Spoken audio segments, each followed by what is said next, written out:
maybe some. For the people that couldn't be here. So. Yeah, no problem. So, as you know, my name is Dr. Bethanie Poe. I am the chair of veterinary social work educational programming at the University of Tennessee, which means that I coordinate our certificate programs. And we have 3 of them. One is for current master's students in the social work program. One is for postgraduate mental health professionals. And the third is the veterinary human support certificate, which is for animal-related professionals. So I always get a little awkward telling my story because it's very accidental, actually. It happens. It does, yeah, it does. It's worked, but you know, I don't have some big inspirational aha necessarily. So I went from my bachelor's degree is in psychology, pre-grad psychology. And I decided that I wanted to be a therapist. And when I was doing my research, I, about the different paths you can take, I learned about social work. And to my early 20-something self, the big thing that was really appealing about social work was that yes, it was very practical and hands-on, but also that it was much faster than a PhD. So 22-year-old me liked that. It's like, I'll just go to school for 2 years and I can go be a therapist. Great. So I decided to go to UT. It was closer to home from where I was. I was at Middle Tennessee State, actually, for my undergrad. And they had a good program. They've been around since like 1940, whatever. So decided to go there, got in. And for those of you, I think everyone here except Joanna is a social worker. Well, Valerie's soon to be a social worker. It's 2 years and you have internships. And my first internship, I did a domestic violence shelter, which is something I chose to do. I'm interested in that population.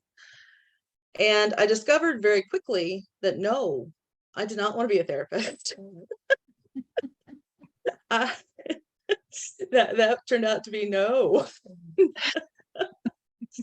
20-something-year-old me did not have the patience for that. I was very much better turned out much better at crisis intervention. I'm good at very concrete, getting you stabilized, getting you where you need to be and handling that, than the longer term listening to people talk forever and a day. Mm-hmm. So here at UT, they had 2 options. The names have changed, but basically it's clinical. And at the time it was called leadership and community practice, I think, our macro side. So I switched to macro. And when I did that, I still wanted to be kind of in the abuse field, the violence field, but the agency I wanted to do my 2nd year internship decided they didn't want a macro intern. And the other option was in a place called Maryville, Tennessee, which is like 30 to 45 minutes away. And again, young Bethany was lazy and didn't want to drive that much. So one of the other options was veterinary social work. And I also have to tell you, at this time, I actually wasn't planning on staying in social work. I'd switched to macro, and I was going to finish the master's because by that time I was already halfway done, and I didn't want to just throw that away. But I had decided I was going to go to law school after my master's. So I was like, you know what? I just need an internship. That's fine. Vet social work was here, and I liked animals. I started when I got my driver's license. My friends went to the mall. I went to the animal shelter. So I started volunteering there. I spent my Saturdays at PetSmart doing the adoption events. So like, I'm that girl. And I was like, you know what? Vet social work, cool. It has to do with animals. It's a vet school. I can do that. That's fine. And so I interviewed with Dr. Strand, and she took me, which is great. And And it turned out that I actually loved it, and I ended up staying.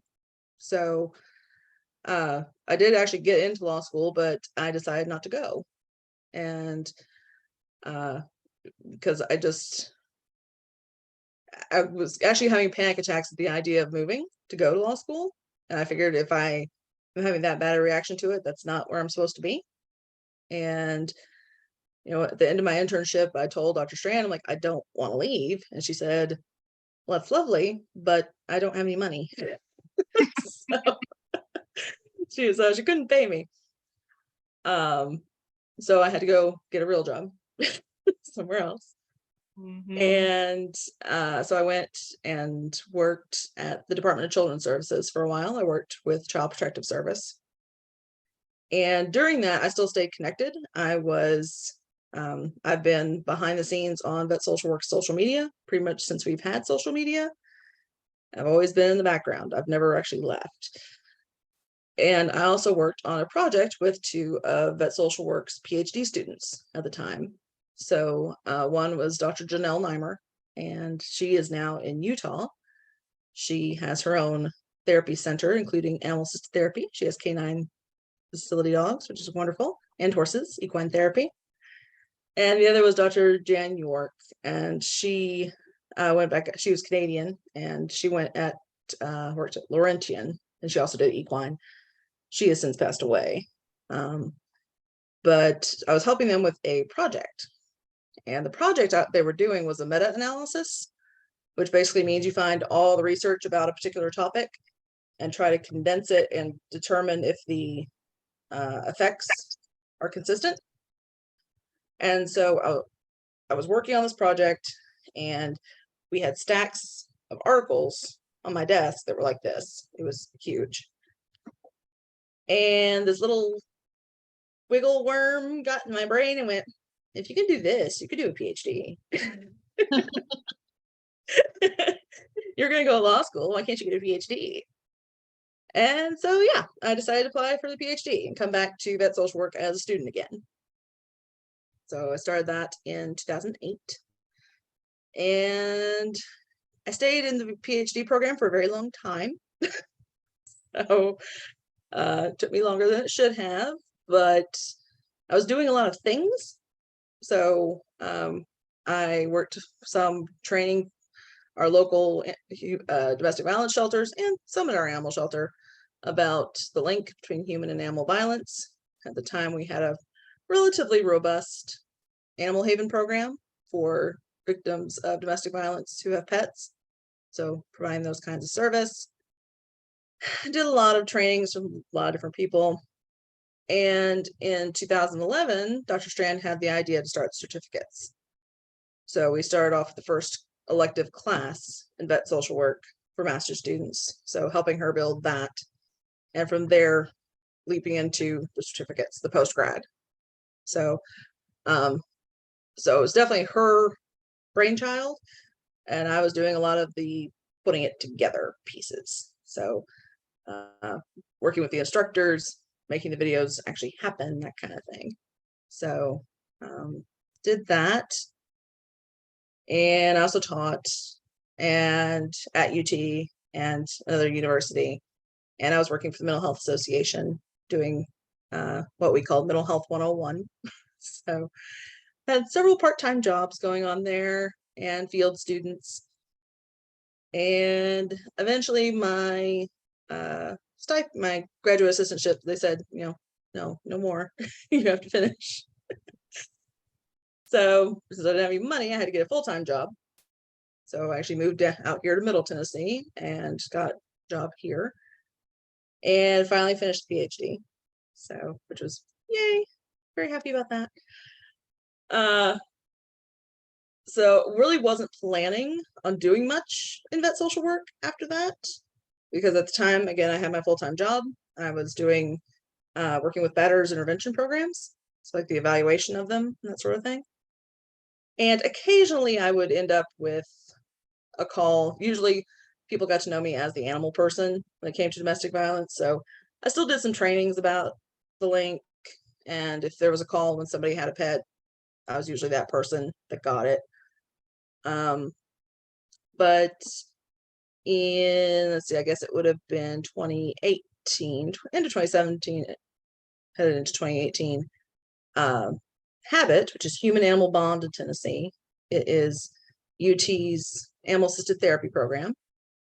They got a grant to bring animal assisted therapy into agencies that work with victims of crime, specifically in Middle Tennessee, which happened to be where I was living. So bringing habit dogs into places like domestic violence shelters, family justice centers, crisis intervention centers, police stations. So I got a call and they said, hey, we have this grant. We need somebody to do this. Are you interested? And I said, of course I'm interested. So I took that on. I started that in 2018.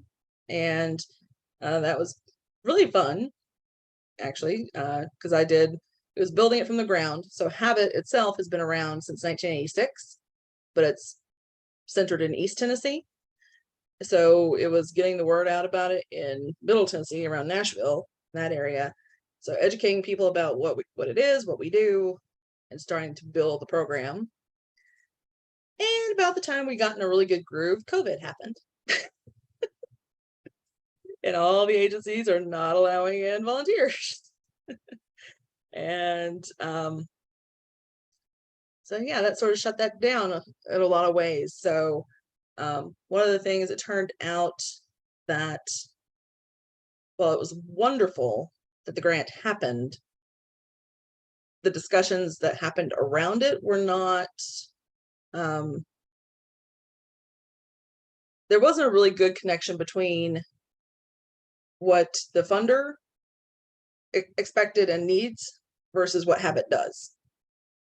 So like the requirements for this particular kind of money didn't necessarily fit with what we did, because Habit is volunteers going into agency. These volunteers are not the ones doing the therapy. And to count towards this kind of money, it really needed to be the therapist that was using the animal. And so there was we were doing lots of great things, but there were some things we couldn't count towards what we were doing on the grant, which it affected our funding. And it just wasn't going to work. So in 2020, I started going, I'm going to have to find a job. And nobody wants to hunt for a job in the middle of a pandemic. But it turned out the coordinator for the Vet Social Work Certificates had decided to resign and go elsewhere. And so Dr. Strand called me and said, hey, I have a position. Would you like to come back? And I said, yes, I would. So I took over at the beginning of 2021, and I was doing mostly vet social work and still have it a little bit. And as of this year, I've totally let go of the habit because I just can't run 2 programs at once. So you all, vet social work keeps me busy. So yeah, I've been around for a while, and it's been an interesting journey. What was your PhD thesis in? Was it in anything VSW or? It is.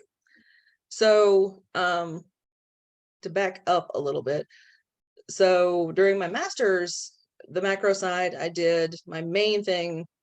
Well, she made me do a lot of things, but my project that I actually liked was a policy project regarding pets and orders protection, to advocate for that bill and doing that. And the year before in Tennessee, our cross-reporting law had passed. So for my PhD, what I decided to do is looking to see, the original idea was to see if our cross-reporting law was working. But the red tape was kind of hard, because that would involve working with the Department of Children's Services, as well as trying to connect with all the animal control, and it wasn't working very well. So I tweaked it a little bit, because at the time there was research out there about mental health professionals' experiences with clients who abuse animals, but there wasn't anything going the other way. So what are animal related professionals experiencing when they're on the job? So specifically animal control, humane law enforcement, when they're going into homes, what are they seeing? And if they're seeing something, what are they doing about it? Okay, so that's what my dissertation ended up looking at. So I did a survey that it was a snowball sample, and it could go out to anyone in the United States, specifically working with animals, particularly doing home visits, and just asking them if they were encountering situations with children they suspected being abused, domestic violence, intimate partner, or vulnerable adult. So meaning either disabled or elder adult. So what are they seeing? How often do they think they're seeing it? And do they know what to do about it? And what direction do they point people in? So it's pretty interesting. It turns out it's happening quite a bit. And mostly, if I remember correctly, this is several years ago at this point. Usually it seemed like the people that were seeing it were seeing all three. And a lot of people felt pretty comfortable. They knew what to do, which is good. And the only interesting thing was that was one of my hypotheses was that depending on where you were, if you felt like there weren't a lot of resources, that you wouldn't try to make the call. But it turned out not to be true, which is great, actually. Because that's one thing I think a lot of people that are in the field sometimes think it's like, nothing's going to happen, so why bother? But it turned out that wasn't the attitude, which is great. Yeah. So, but yeah. So yeah, I did vet social work. Always behind the curtain, Oh, yep. Yep. So I've been around for quite a while. It just sort of dawned on Elizabeth not too long ago. She's like, "When did you start this?" I'm like, 2006. I started, my internship was in 2006. She's like, "So I only did this for 4 years before you got here?" I'm like, yeah. So, as UT's vet social work started in 2002. So, Oh, yeah. yep. So I've been around for a bit. That's been, I imagine it would have been like pretty cool to like see the progression and the growth, and to kind of step back and then step back into it and see like how everything has exploded, really. Yeah. Yeah. Yeah. It really has gotten much bigger than it was back then. It's kind of an interesting dichotomy, because there's some people who are like all in, very excited, they know all about it. And then I still run into people that are like, "What is this? What are you doing? Why are you doing it?" So, what is this new? It's like, no, not new. No, my grandmother still thinks I'm a therapist for animals. I was like, nope, don't do that. Mm-mm. Not a Yeah, psychic for animals. I can't talk to animals. Nope. Nice try. yeah, yeah. I wrote a thing for oh, this is not the article, but this is the journal, Innovative Veterinary Care. This one. I wrote an article for them, I guess it was in 2020, actually, kind of what is vet social work, and I ended up sending it to my dad, because that's a thing he understands. It's like, oh, my daughter's name is on that. And he actually did read it. I was really surprised. And that was the first time he actually understood what I did. Because Lord knows I've been talking about it for years. Mm-hmm. Right. But yeah, so that's very interesting. And I also have to remember, because sometimes people, when they're first coming into it, because I have been around for a while, I remember when it wasn't so popular, that, just how things have changed. And there's some people that come in and they think it's always been this way. I'm like, no, we've grown quite a bit. Like, this is a big deal. Mm-hmm. Yeah. And it continues to grow. It does.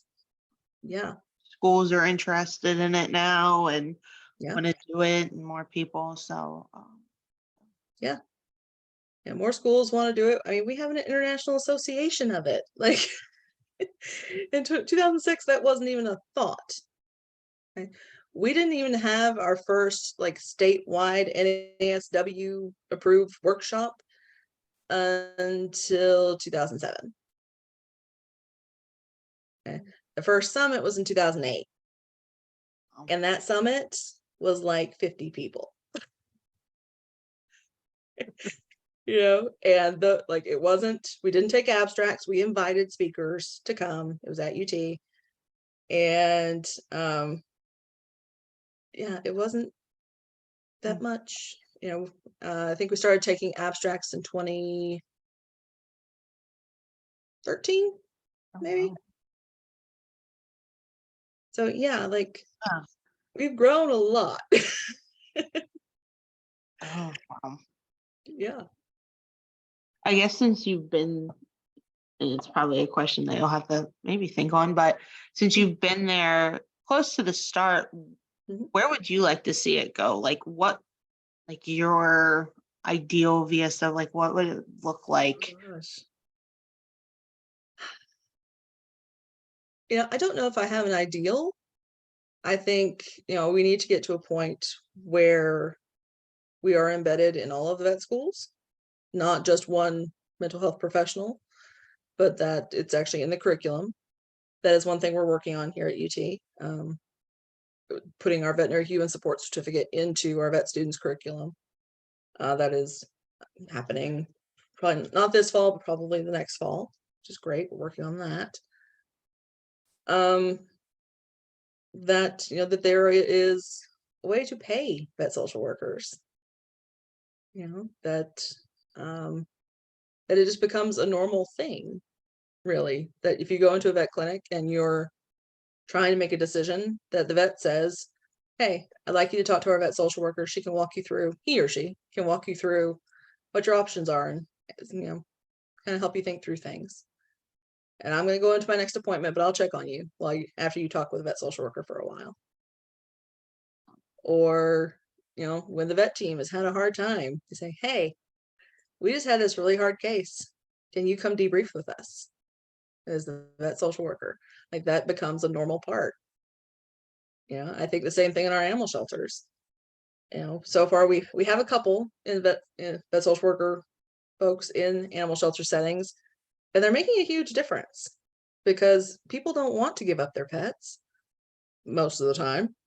But life is happening, and sometimes talking to a social worker can create some solutions, make some connections.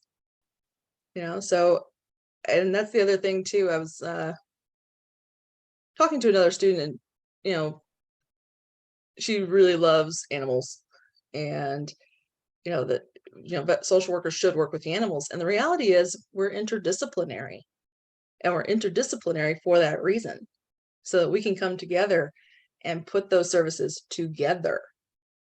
That it doesn't have to be all in one person, because many hands make light work, right? So that we have the vet folks and the animal shelter folks and the animal control officers and humane law enforcement, and they are concerned about the animal, and we can work with the people, and you put it together and hopefully it works. And a lot of times it does work. So you don't have to do it all. Hey, Liz. I'd like to speak to that because I'm finding myself like bleeding out in all aspects because I'm a vet tech. So just to bring together a case, there was a family who endured a catastrophic loss of a child in a fire, lost a cat, a dog that was whelping and had 9 puppies that we had to euthanize, 2 dogs that were brought into our hospital, her child, a young boy who was her son, who accidentally lit the couch on fire, who created the fire, and then the grandfather, right? So like this humongous case of like explosion, implosion. And so we were in the hospital, and it was one of the dogs that was semi-stable and the other one that was not. And in that, we could not reach the family. So the staff had to do their best at keeping the one patient alive. We had to put him on high flow. oxygen because he was, his lungs were burned. There was many components and his kidneys were shutting down. And I don't want this to be an activation for all of you, but the thought was, I'm not a social worker yet, I'm an intern. I have supervision.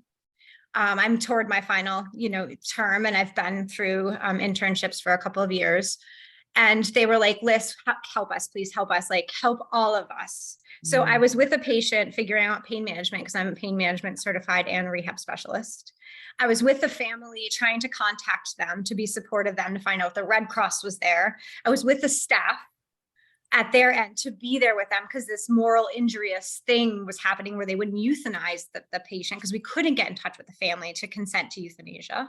So I found myself, like I said, bleeding out in all these aspects because I have a role of a veterinary technician for 20 years, right? So that was really hard. And I did all the things and I did what ethically was appropriate. And I asked for supervision. My supervisor was like, I have no idea how to help you with this. This is a lot, right? So like, we're just going to figure these things out together as we go along and like, let me know how I can support you.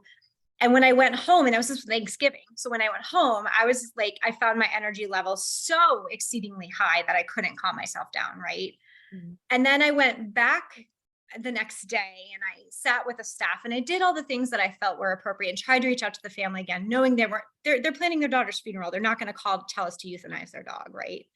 So finally, I reached out and I was the button for the staff. So all I did was acted as that button, acted as that person they thought they're going to take care of that family. We're going to just keep taking care of the dog. We're going to do the best we can to not allow suffering to occur.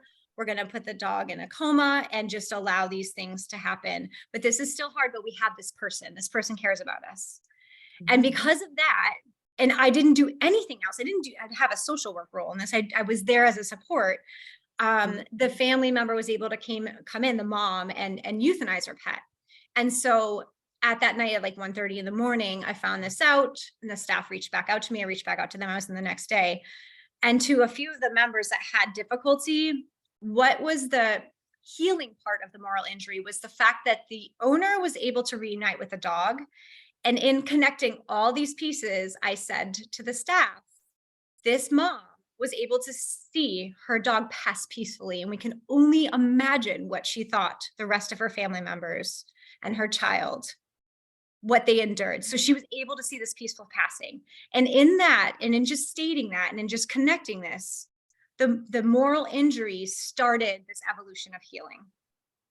And so in that, I debriefed with the staff a week later on moral injury and moral concerns and moral distress that we all face. So I did a staff meeting and in linking all this, Bethany, what you were talking about with being paid as vet social workers, thank goodness for Cornell, because they're right down the street and they have no quantifiable info, like what can we pay this person for all that she is? I'm like, well, look at Cornell. They have a description of what a veterinary social worker looks like. So it is worth, like for me, I needed that making meaning of this, right? And there was a healing. And then also there is worth and value of what we do for the staff, what we do for the family, what we do for the pets and patients. And in that, I also said to myself, I need to put boundaries up and not be a nurse at the same time as I'm doing veterinary social work, as I'm not doing all these other things, because I cannot do it all. That was too much for me. And I recognize that. And I need to actually be able to say, this is when I'm activated, or this is when I'm in this role, and this is when I'm in this role. So it is so true that holding that role that we're in is really going to help us to be able to persist and to do this job in a way where we're thriving and not just surviving like the rest of the staff that we're supporting.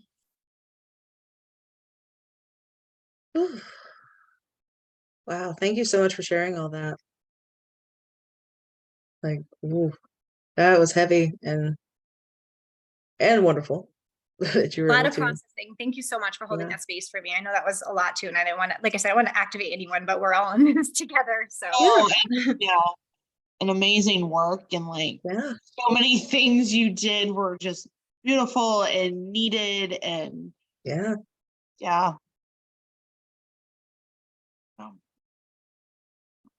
glad that you were able to kind of ride that roller coaster and come back down and have a few learning points for yourself and for the staff and stuff. But I mean,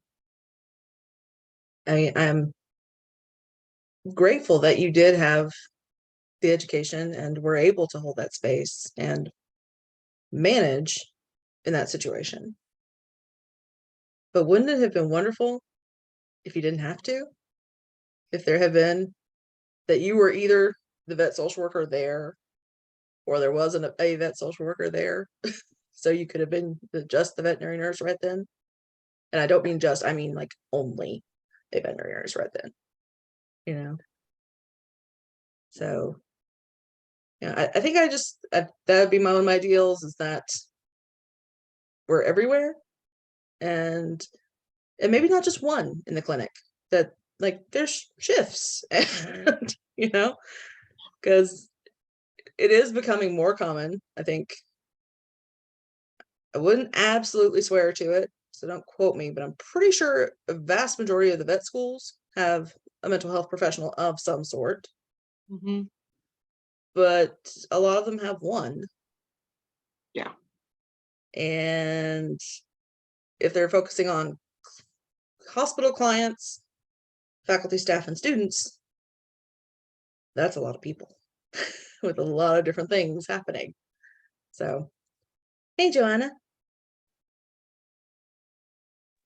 I'm just curious if we know what the comparable is in human medicine. Do most teaching hospitals or large hospitals have a human social worker available for staff and patients? I know there's chaplains available in some, but has there been any comparison done between human medicine and veterinary medicine regarding social worker roles?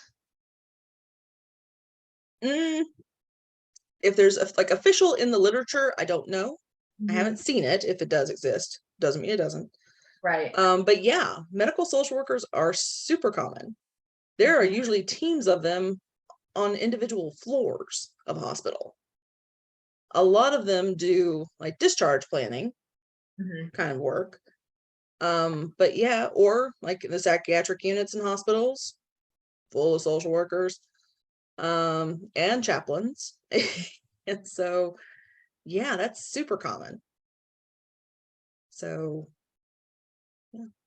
Yeah, I try to pull from that model, like when I talk to veterinary hospitals and stuff, I was like, very similar to human medicine. Like you have one in every ward and department.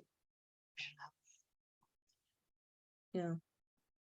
So, yeah, I mean, I think there's still probably work to do in human medicine as well when it comes to things like moral injury and compassion fatigue and burnout and all that good stuff too. But, you know, the idea of having a social worker or a mental health professional of some sort present on your floor is normal. Yeah, so you had a caseworker in the hospital. Yeah, so usually have, and even not just like big hospitals. A few years ago, mom had to go to a physical rehabilitation hospital. And yeah, she had an entire team of different social workers talking to her. Yeah, my small pediatric office has one, and Yeah. they're just like always on call if you need it or to check in and stuff. So, you know, so yeah, I'd like to see that. A lot more of them in animal shelters. What else do I want? Yeah, we need more research. And there is a lot of research out there. But some of it, you know, I'm in academia, so you know, I think research studies, so the standards of them could be upped a little bit. Scientific rigor. What else do I want?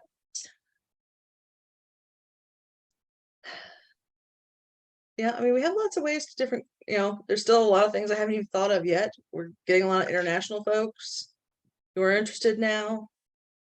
And I'm like, I haven't even finished with the United States yet. I don't know what to do with your country.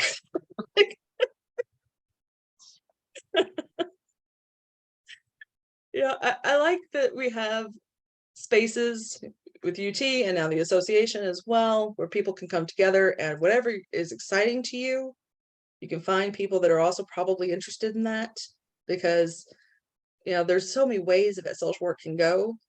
You know, people always find this a little weird, but I am not a pet loss person. I'm better than I used to be. When I first started vet social work, and she tried to test me out in the hospital. It did not go well. I ended up bawling my eyes out. So, because it turns out I'm a person that can do the physical stuff, like watching surgeries and all that stuff is fine. I can do that. I had a problem when people started talking about, how much they were going to miss Fluffy, and Fluffy used to lay on their feet. Nope. Early 20s me cannot do that. Almost 40 me can, but I still don't want to. So it's not my thing. I can do violent stuff all day. That's fine. So, which doesn't make sense to a lot of people, but it's my thing. I can do it. I like the link stuff. So, I think, and I know there are people in the room that do pet loss and animal assisted interventions. And it's lovely that we can be together and work on our different pieces and make progress in all the directions. Hey, Megan. Hey, my question is about education, and because I just finished my VSW and I was looking at seeing if I could waive requirements for the VSW because I have a master's in another discipline in animal welfare. And just my thought, having just finished my degree, is like, I'm in Canada and like no one knew why I was there. And it took like every class I had to explain myself over and over again. Just wondering, what are your thoughts on getting it? Is it the undergrad level too early to introduce those sorts of things? Because I'm like, I would have loved an elective on like human animal bond stuff, would have been like awesome. And there's only like all across Canada, I think there's like 2 courses, and I think they might only be taught at the master's level. So I was just wondering with your certificate, if you see it sort of like bleeding into like the lower levels. So there is an elective in the works for bachelor's level here at UT. I'm not exactly sure when it will launch, but I'm still working on it because we're working through making the distinctions about what is appropriate for bachelor's level versus master's level. So yes, we're definitely having the thought.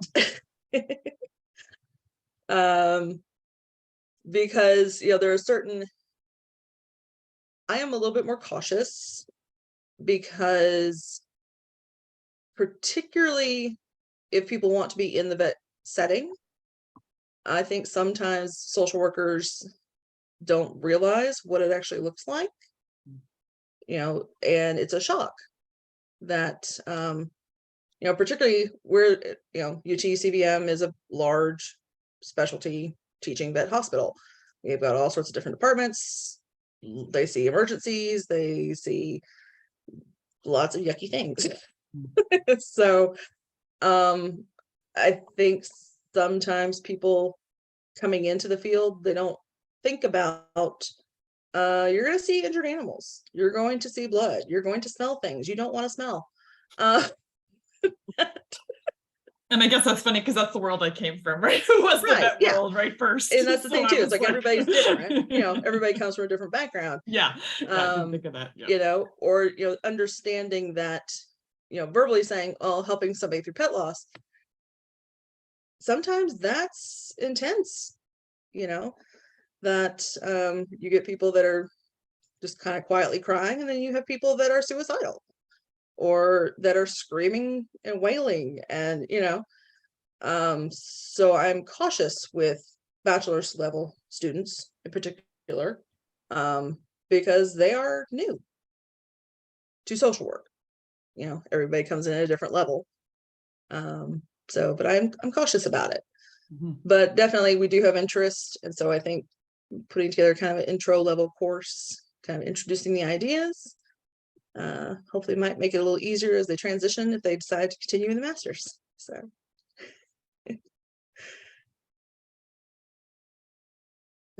so education for that. We've had discussions about incorporating more about education about animal shelter settings, how it might be different. And then, there's also that whole thing, we get to talking about, well, we need a certificate for pharmacy. We need a certificate for animal shelter workers. We need a certificate for specifically veterinary nurses or specifically animal control. And so you can end up with a lot of certificates. And I think for me, the question becomes, do we want education that is profession centered, or do we want something that is skill centered?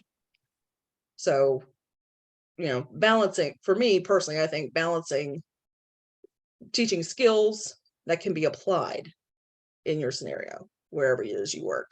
And there may be certain things that only happen in your setting, but if you teach the skills right, hopefully you can apply it where you need to go. Because that's one of the things I do love about social work, is that there's so many different kinds of social work, and you can, if you have the good skill set, you've got it nailed, you can learn the particulars about a new setting. So yeah, I'm a vet social worker, but I also have a postgraduate certificate in trauma, and I just recently finished my financial social work certificate, and I'm working on my school social work certificate. So Never a dull moment in social work. yep, never. Hey, Natalie. Oh, muted. Yep. You're still muted.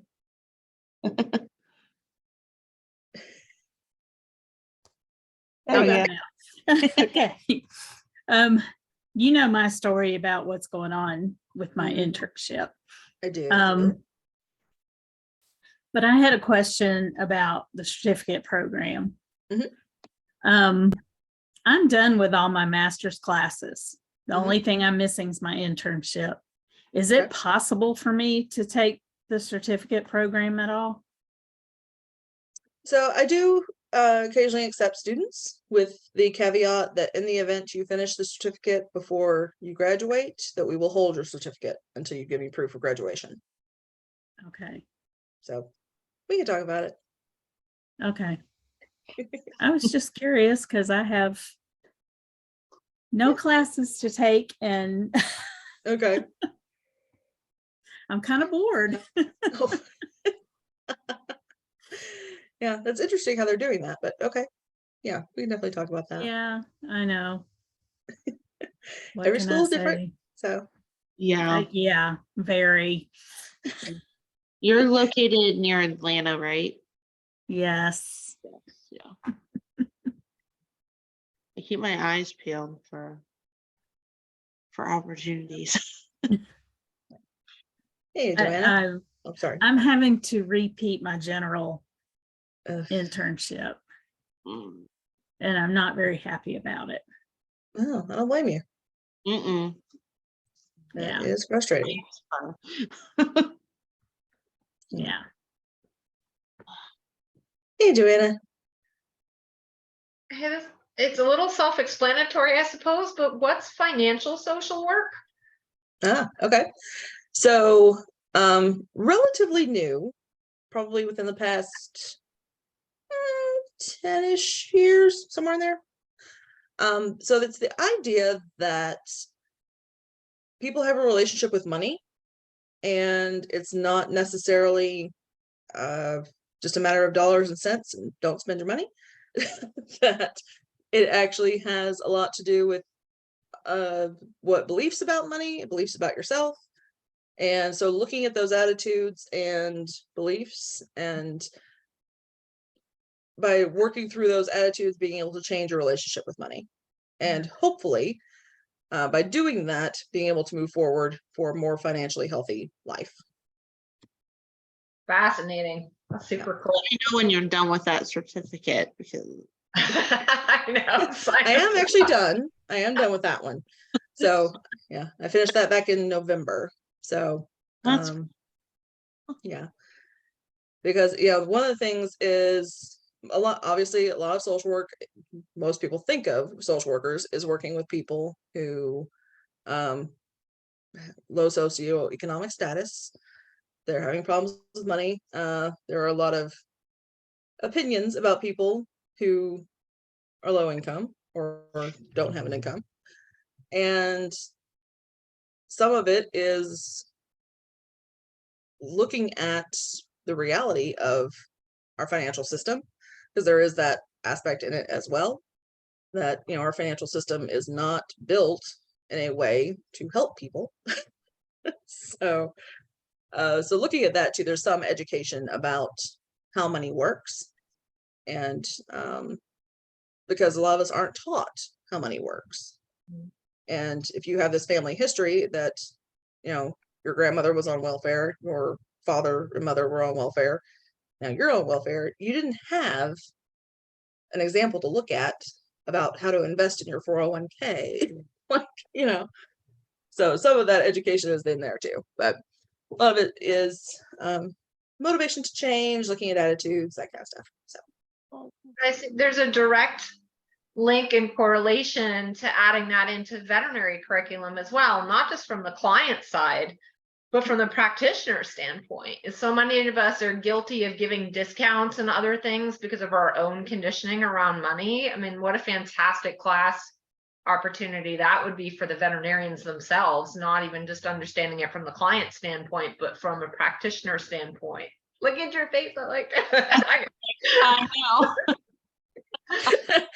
yeah, I can't play poker. I think it Merck's study that just came out when they were their wellness, like I think it was Their- Merck Animal. The They Merck- did their wellness, their mm, second or third installment of their wellness, and they looked at that financial piece and how having that education really helped with the burnout in the field. Yeah. Yeah.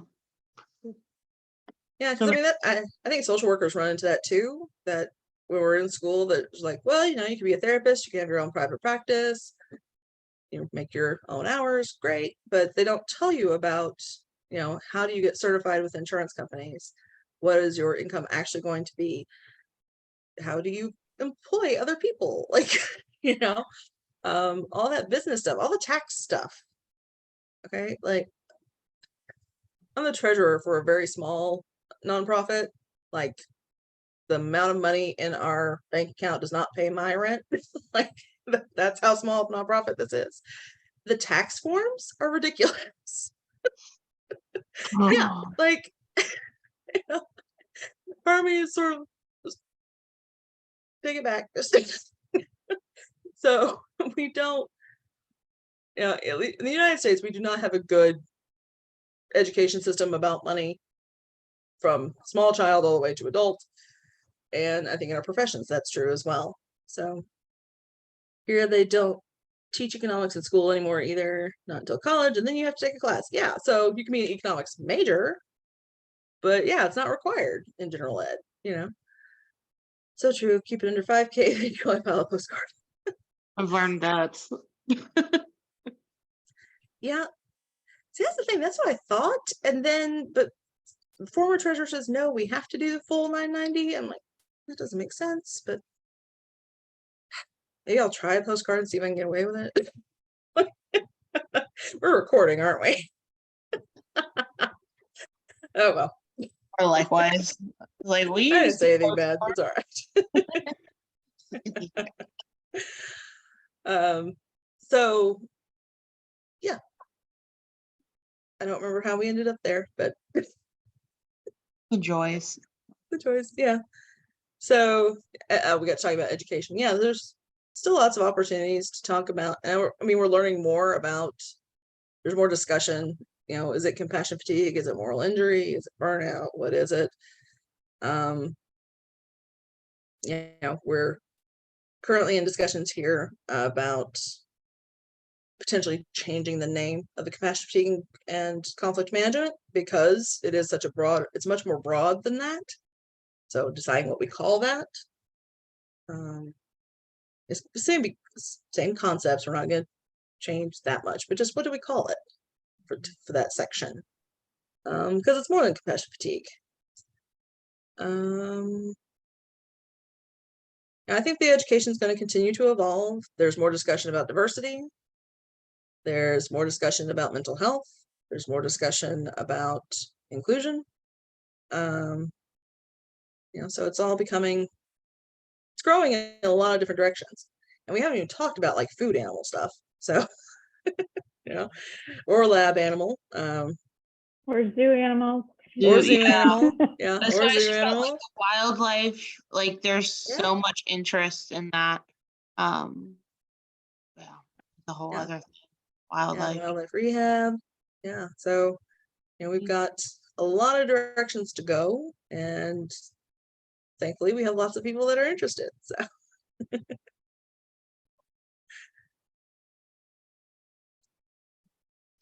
Valerie, have you been in touch with Bailey, our Director of Governance and Bylaws? Mm-mm. About, I'll need to connect you. She's big on like zoos and all of the grief and mental health that's associated with that. So I'll connect you. Nice. Yeah, thanks. yeah. And we're getting more of that. We've got another student who's interested in that as well. The Mhm. post-grad certificate. There's a lot of interest in working with veterans with animal assisted therapy. There's oh gosh. Well, and I feel like Knoxville is such a good area because you have the zoo and you have a bunch of different outreach programs with the vet hospital and Young Williams and everything. It's just a nice little, but it's not too big where it's like overwhelming and you don't know all the players. Right. Yeah, I would admit it that yes, we have a nice little scenario there. So, but that's also taken work, like building those relationships. So, Joanne, I feel like I'm peppering you with questions. go for it. I was off screen, but listening in the beginning, and I heard you talk about initially being micro when it was still called micro, and then you switched to macro. And I know not every school or program does that, but in a broader sense, if someone does training, like can you speak? I'm sorry, I'm like trying to find my words. Can you speak a little bit more to the applications and the differences between micro and macro? And then if someone, like for these programs that are generalized, do people come out and feel like they have experience in both avenues or in a broader sense? I'm just curious to hear more about the pathways. Yeah. So different schools do it differently. So that's one thing to really look at if you're deciding on a program in social work. Here at UT, there is now it's called evidence-based interpersonal practice, and I don't remember what the other one's longer name is, but basically what it comes down to Now they switched it to organizational leadership. organizational leadership. Yes, thank you. Yes, thank you. Okay, so basically it's micro, macro, clinical, and whatever you want to call it, leadership, whatever. So on your micro level, you're going to be spending your time in classes learning about working with individuals. So you're going to learn about things like the DSM, which is the Diagnostic Statistical Manual. You're going to learn about mental illnesses and mental health, treatment options, working with families, what kind of resources there are out there. Okay. On the macro side, you're going to be learning more. You still do your generalists. So first year is general. You get the same, everybody gets the same classes there. Your second year, you split. And the organizational side, you're going to have classes more about leadership, finance, policy, how to basically work with larger groups. So organizations, communities, countries. And depending on your program, you can kind of specialize a little bit. There's some people that do a lot about community organizing. I specifically like policy, so that's where I focus most of mine. But you spend your time learning about how to run the place. It's basically how that works. Okay, so as to how people feel when they get out, I think most people will say, I wish I could have had more of whatever the opposite one was. When it comes to getting a job, clinical jobs are more obvious to find out there. So when you're first getting out of school, clinical's kind of a nice thing to have. Depending on what you want to do, if you're just looking for a paycheck, you need a job. Clinical ones are easier to find. versus like if you want to be a policy analysis in the legislature, so yeah, so we learned it all. It's combined through the whole program. Awesome. So That's nice. that's a good thing. Do you guys have stats on your incoming classes or outgoing classes on how many people end up going micro versus macro? I don't know exact numbers, but it's overwhelmingly micro. Micro, yeah. Yeah. And probably the same is true for most of the veterinary social workers, I would assume, because they're doing more one-on-one counseling in the clinics. Yeah. I mean, yeah, I would say mostly. And like I said, every program does things a little differently. So like Natalie said, her program, they don't split it. Right now we've got 2 interns in vet social work at UT. One's macro, one's micro. So our micro is working a lot with pet loss clients. She's doing stuff with the Inclusive Vet Med project. Our macro one is working on revamping our policies and procedures and doing some trainings for us and all that kind of stuff. So Mhm. And then you get the ones that go in for one thing and then they're in the field for a while and they completely go to the other side, Yeah. and it's much more fitting. yeah. So I mean, I will say, like, whichever way you want to go, because we have to do continuing education anyway, you can learn skills later. Like I said, I also have the post-grad trauma certificate. I do my CEs a lot of times about mental health and counseling stuff because it's interesting and I like it. And, you know, I want that education too. I think it's probably easier to go ahead and do the clinical. Personal opinion, if I was going to do it again, I probably would stick with the clinical, even though I didn't like it at the time.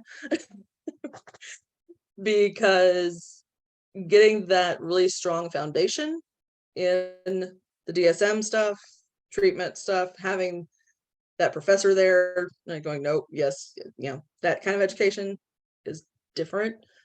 And I probably could have picked up the macro stuff later more easily than the clinical stuff. Personal opinion. That being said, I still don't want to be a clinician necessarily. So I think about it every once in a while and then I'm like, oh, yeah, no. That's not my gift.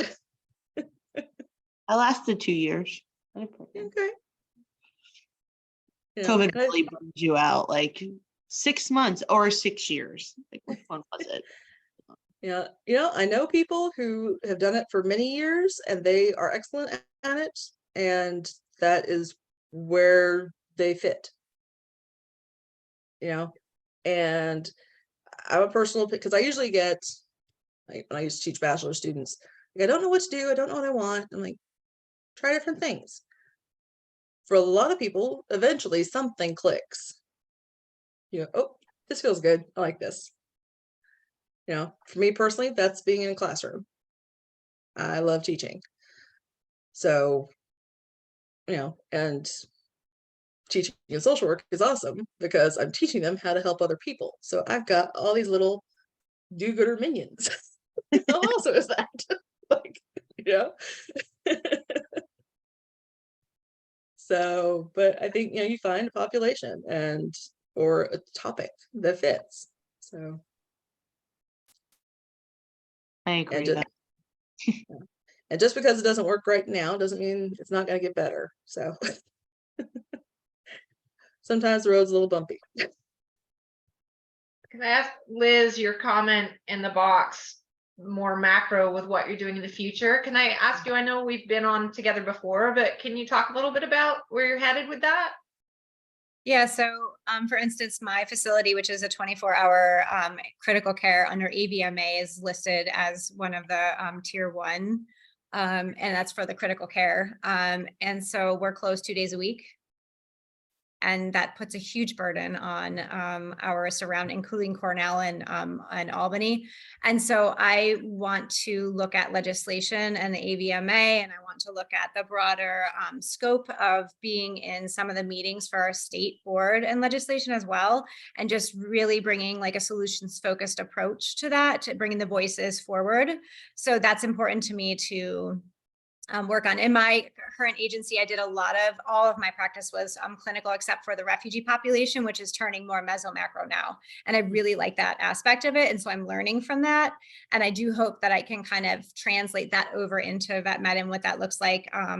Hopefully connecting with people like Bethany, like who's more interested in the macro, and how we go about doing that, what that looks like, because as we know, macro stuff can be full-time, like 100%.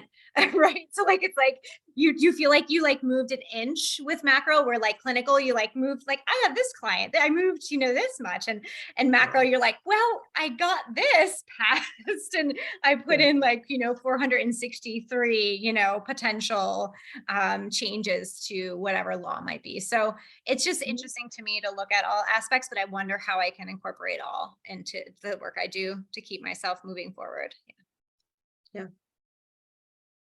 And you don't have to limit yourself. There are people that do a little bit here, a little bit there, and you're not going to do, a lot of people don't do the same thing their whole career, So I think that's another thing that I would like to see, is that working on, because we do have a lot of focus on that one-on-one, working with a client, a vet team, but how do we change the organizational culture? Because that makes a huge difference. And I don't think we've gotten a good discussion going on that yet. I think it's sort of floating out there, like in the back of our minds, like something's not, how do we make this better? But we have to get there. And in animal shelters, yes. Yeah. The organizational climate and culture, and I think that's also something we don't necessarily use that vocabulary as much as we should. So we don't know what we're talking about yet.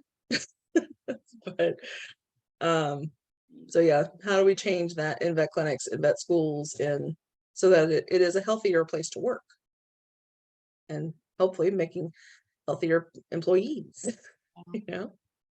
I feel like it would be a really great team to have that macro oriented social worker helping with the culture and everything. And then you have the micro social worker that helps on the ground. But I think right now it's, we want one social worker and we want you to do it all day, every day. Great.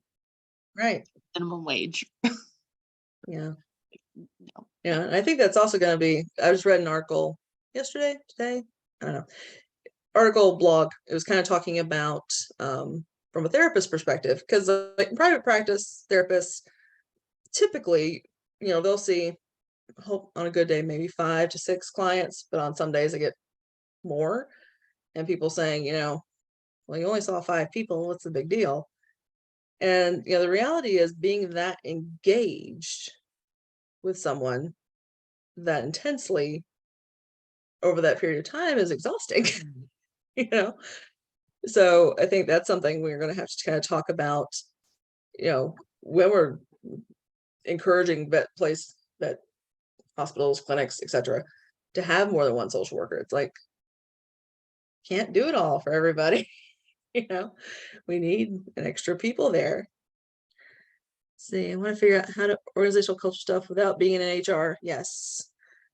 Yeah, see, that's the thing. And with HR, in a lot of places, everybody's organization is different.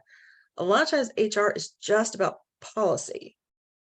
And in some cases, especially like corporations, not necessarily just veterinary ones, but any sort of big organization, their job is to protect the organization, not necessarily be good for the employees. Mm-hmm. So yeah, that's kind of different. But I mean, HR doesn't always do that stuff yet. Talking about bleeding into, let me know if you figure it out. Need a social worker for the employees, not the HR company. Yep. Yeah, HR is the system. Yep. Yeah. So, and I've been in places that had great HR and others that no. Did not do exactly what we wish they could. You know, so yeah, I think having that team. So you've got somebody who's more on the macro, looking at the systems, looking at your policies, looking at you know, how the flow of things happen. What kind of trainings do we do? And then you have clinical social workers down there talking to the veterinarian who just had a horrible day, or the student who's freaking out about their test, or and maybe another one that's out there talking to the clients waiting in the waiting room, you know, ideally. And that's the other thing too. It's like, you know, physically, somebody cannot be everywhere at once. So, you know, That'd be a great track.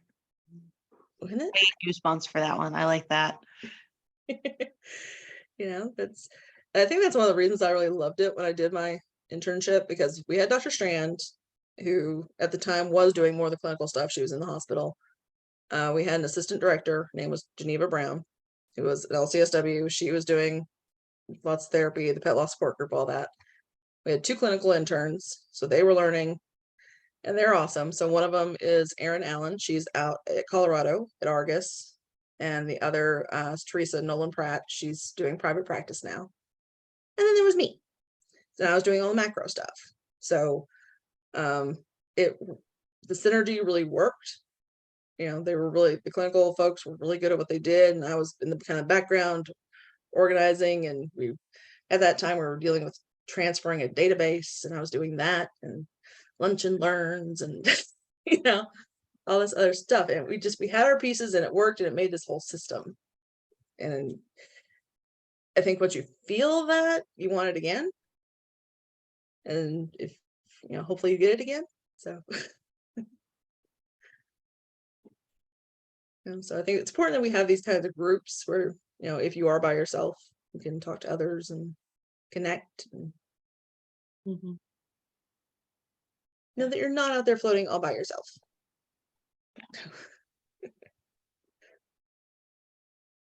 Yeah, especially like, what you were talking about, Liz, for moments like that, like feel free to reach out. Um, yeah, whether me or the listserv or, yeah, that's one of my favorite things about the VSW is like just the networking and the connection. Um, I appreciate that. I definitely thought about it. I know that I really enjoy reading how supportive everyone is of anyone that posts on that. This group is like, so I feel like we are all together trauma stewards. Like we have this trauma stewardship where we take care of those who are being traumatized, right? And that is so important. And how do we do that when we're in the trauma too? We support and we lean on each other. And so this group is brilliant. And I love that word. And I do think of that as brilliant. Like, I just think we're awesome. And the more people that are joining and the more people that are supporting one another and asking the questions that we all are asking, maybe not out loud, it's so important. This has just been an amazing journey to be part of this group. I'm so glad to hear that. mhm. Well, it is 15 minutes past almost. And I know it's late for most of us, so we'll wrap up. And I appreciate you guys for sticking on. And as always, great conversation. Always get like new ideas and just all different sorts of stuff to get excited about. So Yes, absolutely. Thank you all for coming. It was a great conversation. Thank you. be on the lookout for all new stuff in the new year, and let me know if you have any input for guests or moving times too. Always open for that, especially since we're having more international people join us. I don't want them staying up till 3 a.m. They will, but yeah. Everybody have a safe, relaxing holiday. Spend time with loved ones or your animals. Very cute. Yeah, mine are not around. Love it.